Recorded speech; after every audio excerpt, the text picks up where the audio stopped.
उस शूद्र के कान में पिघला हुआ शीशा या लाख गर्म करके डाल देना चाहिए। और शूद्र कौन है आज की तारीख में? जिन्हें आप SC, ST और OBC कहते हैं, ये सारे शूद्र हैं, सब शूद्र हैं। ये कोई अपने आप को छत्री समझता हो तो तू समझता रहे भैया, इससे कोई फर्क नहीं पड़ता, पर वो जानते हैं कि तू है क्या, तेरी हकीकत क्या है। कई बार हमारे गुर्जर समाज के साथी, कई बार हमारे यादव समाज के साथी, लोधी समाज के लोध राजपूत, अबे तुम कुछ भी कह लो, उनकी नजर में तो तुम शूद्र ही हो। आज ही शायद स्टेटमेंट दिया है, मैंने अभी सुना एक स्टेटमेंट हुआ है, मोहन भागवत ने दिया है। देखिए, एक इतने बड़े संगठन का अध्यक्ष, एक इतने बड़े संगठन का सरसंघ चालक क्या भाषा बोलता है महिलाओं के विषय में। वो कहता है कि तलाक के मामले इसलिए ज्यादा बढ़ रहे हैं कि औरतें पढ़ गई हैं, उनके पास संपत्ति आ गई है, तो ये नहीं होनी चाहिए उनके पास में। आप एक व्यक्ति की सोच देखिए कि एक इंसान को, अबे तू जो पैदा हुआ है, तुझे पैदा करने वाली मां थी, अगर वो कोख नहीं मिलती तो इस धरती पर नहीं आ सकता था। तू उसी को गाली दे रहा है, उसी कोख को गाली दे रहा है, लेकिन क्योंकि उनका एजेंडा है, महिलाओं को शूद्र समझा गया है।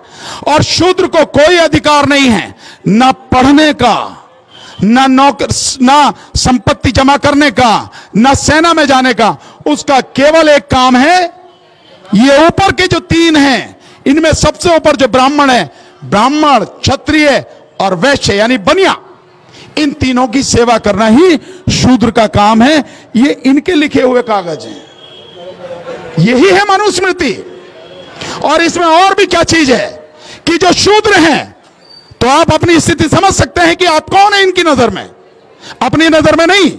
और शूद्रों के लिए जो कहा है वो मैं छोटा सा बताऊंगा, फिर आगे की चीज बताऊंगा कि शूद्रों के लिए ये कहते हैं कि अगर किसी शूद्र के कान में ऋग्वेद या वेदों का एक शब्द भी पड़ जाए, यानी जो उसमें लिखा है, और कोई ब्राह्मण उसका उच्चारण कर रहा हो, या कोई क्षत्रिय उसको बोल रहा हो, कहीं पढ़ रहा हो, और वो कान में पड़ जाए, यानी मैंने सुन लिया, तो उस शूद्र के कान में पिघला हुआ शीशा या लाख गर्म करके डाल देना चाहिए।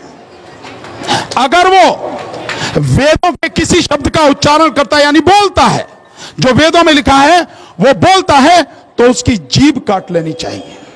ये इनके वेदों में लिखा है, ये इनकी मनुस्मृति में लिखा है। और यही नहीं, अगर कोई शूद्र किसी ब्राह्मण को गाली दे, तो ब्राह्मण को अधिकार है कि उसको मार दे।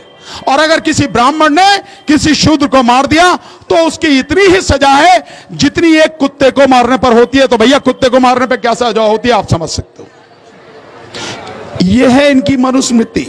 सब्सक्राइब करें समता भारत टीवी को, बेल आइकन को प्रेस करें, साथ ही ऑल वाले बटन को क्लिक करें ताकि हमारी नई वीडियो की सूचना आपको सबसे पहले मिले।